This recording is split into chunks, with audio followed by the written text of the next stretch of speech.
বাইরে মুষলধারে বৃষ্টি পড়ছে, মাঝে মাঝে আকাশ ছেড়ে কর কর করে বিদ্যুৎ চমকে উঠছে। চারিদিক ফাঁকা নিস্তব্ধ, লোক চলাচল নেই বললেই চলে। তবে তখনও একটা চায়ের দোকানে টিম টিম করে আলো জ্বলছে। জনাতিনেক লোক সেখানে চা খেতে খেতে আড্ডা মারছে। চায়ে মৃদু চুমুক দিয়ে তাদেরই একজন বলে উঠল, আহ হরিদা, চাটা যা বানিয়েছ না আজ, পুরো অমৃত। এই বৃষ্টিতে আড্ডা মারতে মারতে তোমার হাতে চা খাওয়ার মজাই কিন্তু আলাদা। তা যা বলেছিস, তবে আরো জমে যেত যদি সাথে দিনুদার একটা হাড় হিম করা গল্প হতো। হ্যাঁ তা ঠিক, আজ যদিও আসলো না দিনুদা, বুড়োটার বয়স হচ্ছে বুঝলি। কথা বলতে বলতে হঠাৎ ছাতা মাথায় দিনুদার প্রবেশ। তা তোটাও বয়স হয়নি যে সামান্য 10 মিনিট হাঁটতে পারবো না আর তোদের গল্প শোনাতে পারবো না। তমল জিভ কেটে বলল, আরে আমি সেটা বলিনি। সত্যি বাবা দিনুদা, তোমার কান আছে। এই হরিদা, আর একটা চা দাও। চায়ে চুমুক দিয়ে দিনুদা গল্প বলা শুরু করলো। তোরা আমার জীবনের ঘটে যাওয়া প্রায় সব ঘটনাই শুনেছিস, যদিও তোদের কাছে এগুলো শুধুই আষাঢ়ে গল্প। তবে আজ তোদেরকে একটা চরম অভিজ্ঞতার কথা বলবো। আজ থেকে প্রায় 10 বছর আগে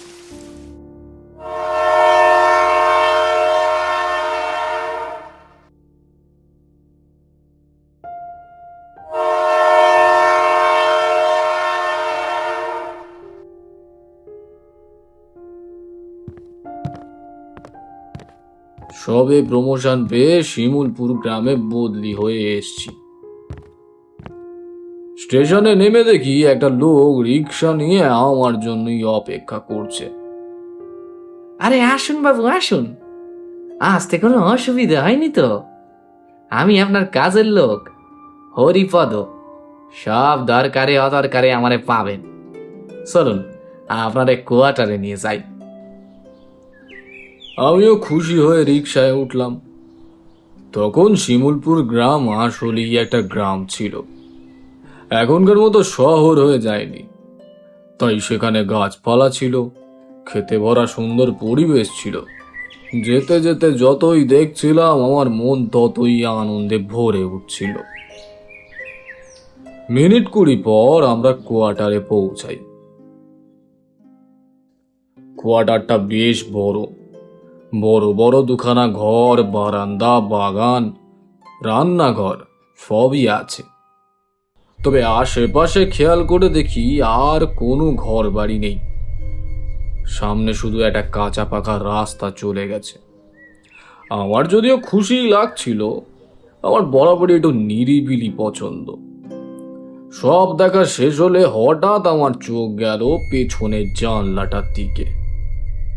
কোয়ার্টারের পেছনেই যে একটা বিরাট কবরস্থান আছে সেটা এতক্ষণ খেয়াল হয়নি।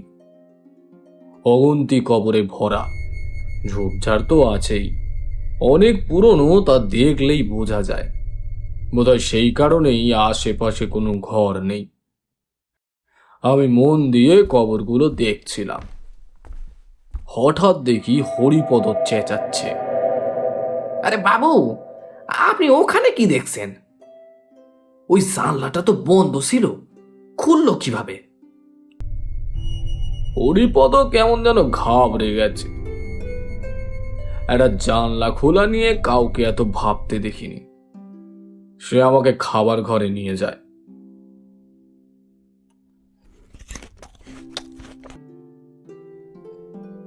অনেক রান্না করেছে হরিপদ, মাছ মাংস কিছুই বাদ দেয়নি, আর সব খাবার তেমনই সুস্বাদু।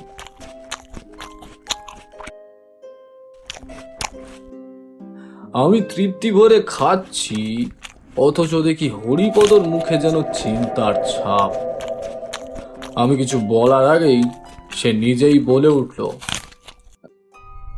বাবু আপনারে কিছু বলার ছিল। হ্যাঁ বলো না।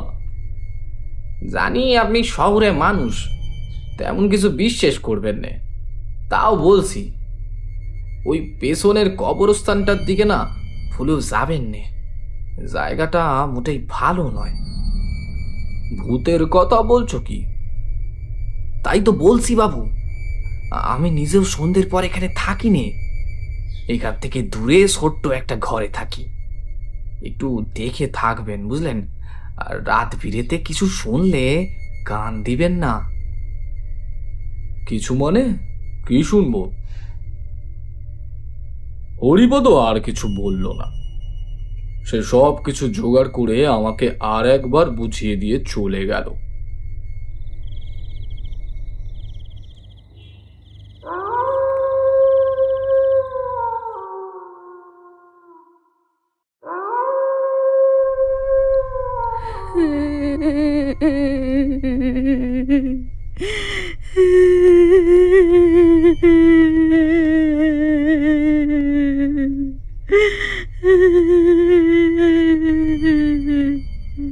কতক্ষণ ঘুমিয়েছি জানি না, একটা আওয়াজে ঘুমটা ভেঙে গেল। এত রাতে কে কাঁদে? হঠাৎ চোখ গেল জানলাটার দিকে। আওয়াজটা আসছে ওই জানলা থেকেই। আমি অত না ভেবে জানলাটার সামনে গিয়ে দাঁড়ালাম। চাঁদের হালকা আলোয় দেখলাম একটা কবরের সামনে কোনো এক স্ত্রীলোক বসে কাঁদছে।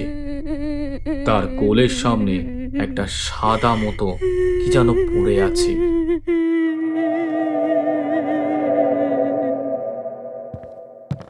আমি ঘর থেকে বেরালাম। ধীরে ধীরে পা চালিয়ে কবরস্থানটার দিকে লক্ষ্য করে এগোতে লাগলাম। যতই হোক, একা একটা মেয়ে এত রাতে কাঁদছে কেন? নিশ্চয়ই কোনো বিপদে পড়েছে। একটু হাঁটতেই আমি ওখানে পৌঁছে গেলাম। মেয়েটা তখনও কাঁদছে।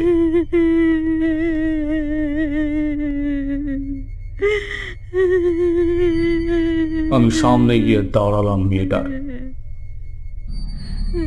আপনি এভাবে কাঁদছেন কেন এখানে? মেয়েটা আমার কথা শুনে হঠাৎ থমকে গেল। ধীরে ধীরে মাথা তুলে দেখতে লাগলো আমায়। তার ঘোমটাটা তেমনই টাঙানো ছিল। তার চোখ দুটো তেমনি জল জল করে জ্বলছে। এবার একটু গলাটা নিচু করে কাঁদো কাঁদো গলায় সে বলল, আমার ছেলেটারে ওরা বাঁচতে দিল না গো। এক রত্তি ছেলেটা আমার বিনে চিকিৎসায় মইরা গেল। ওই নিষ্ঠুরের দল আমার একমাত্র সন্ধানটারে মাইরা ফেলাইলো।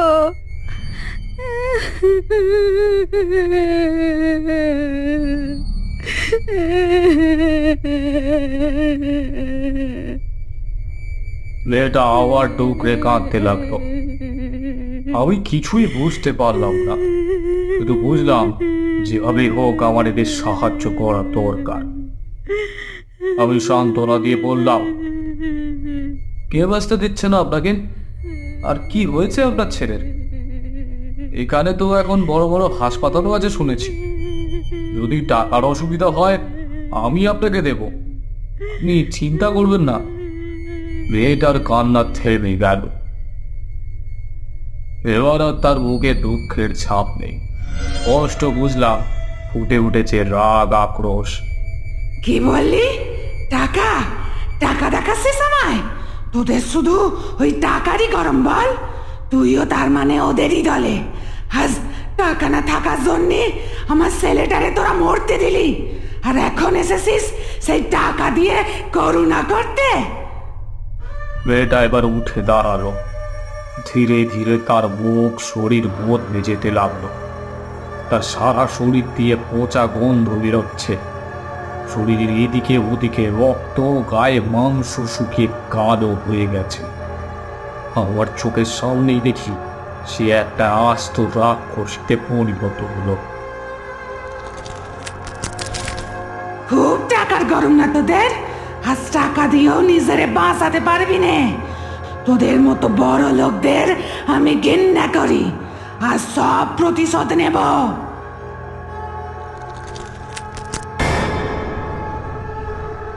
আমার মাথার উপর দিয়ে যাচ্ছিল সব কিছু, পরে আমার হাত পা কাঁপতে লাগলো। আমি এক পা করে পিছু হাঁটতে লাগলাম, আর হঠাৎ উঁচুট খেয়ে পড়ে গেলাম মাটিতে। কিন্তু একই, আমার পেছনেই কি জানি একটা কবর খুলে রেখেছে। ডাল সামলাতে না পেরে আমি তারই মধ্যে কিভাবে জানি পড়ে গেছি। সেই কবরে শুয়ে দেখলাম মেয়েটা জ্বলন্ত চোখ নিয়ে আমার দিকে তাকিয়ে হেসে যাচ্ছে। কি ভয়ঙ্কর সেই হাসি! চারিদিকে আকাশ বাতাস ফাটিয়ে সেই হাসিটা ঘুরতে লাগলো আমার মাথার ভেতরে। আমার আমার চোখ বন্ধ হয়ে আসছিল। আমি ওখানেই জ্ঞান হারালাম।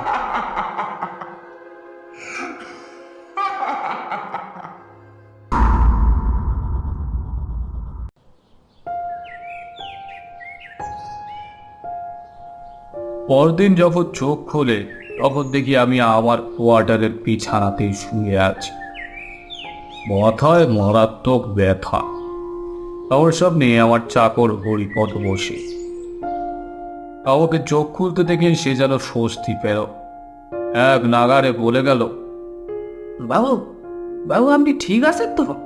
আপনাকে বারবার বলে গেলাম মনিকে না যেতে, আপনি শুনলেন না। আর আর কবরের ভেতরে এবার কি করছিলেন? আমি না পৌঁছালে যে কি হতো কালকে ও পরওয়ালাই জানে। কিন্তু ওই মেয়েটা, কবর, হাসপাতাল, আমি তো কিছুই বুঝতে পারছি না। হরিপদ কিছুক্ষণ চুপ থেকে তারপর আমায় পুরো ঘটনাটা খুলে বলে, যার মানে করলে এই দাঁড়ায়। আজ থেকে প্রায় 50-60 বছর আগে এই শিমুলপুর গ্রামে ভয়াবহ মহামারী লাগে। কিছু বোঝার আগেই ছড়িয়ে যায় হাজার হাজার মানুষের মধ্যে, আর মুহূর্তে এই গ্রামটা শ্মশানে পরিণত হয়। অথচ গ্রামে নাকি তখন একটা হাসপাতাল ছিল, কিন্তু জমিদার আর বড় লোক ঘরের লোকরাই শুধু সেখানে চিকিৎসা করাতে পারত। বলে ব্যবস্থা থাকলেও সেই সময় মানুষরা বিনা চিকিৎসায় মারা যায়। অর্ধেকরা গ্রাম ছেড়ে পালায়, আর যারা পালায় না তারা ওই কবর নালে শ্মশানেই ঠাঁই পায়। সেই থেকে নাকি এই কবরস্থানটা অভিশপ্ত। প্রতি রাতেই কোনো না কোনো মা তার সন্তান কোলে নিয়ে কাঁদতে থাকে।